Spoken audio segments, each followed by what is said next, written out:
در مورد انگشتر سلیمان نبی نشنیدیم. تنها انگشتر واقعی دنیاست که یهودی و مسلمون و مسیحی در به در دنبالشن.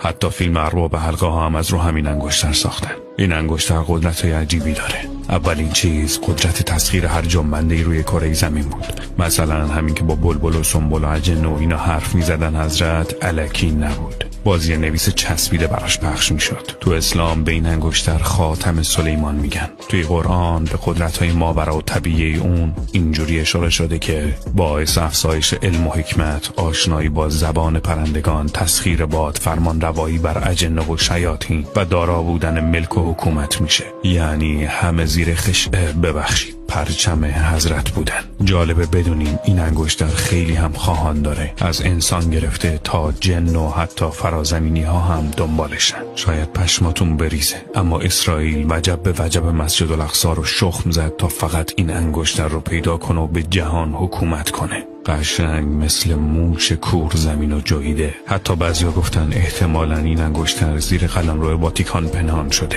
و اونا دارن از قدرتش استفاده میکنن و روی جهان کنترل دارن. از این پاپ فرانسیس مارموز هر چیزی برمیاد. به هر حال هر گونه ورود به زیر واتیکان کاملا ممنوعه و اینکه زیر واتیکان انواع کتاب‌ها و اشیاء باستانی مرموز وجود داره شکی نیست. میگن زیر واتیکان یه سری نگهبان نیزه به دست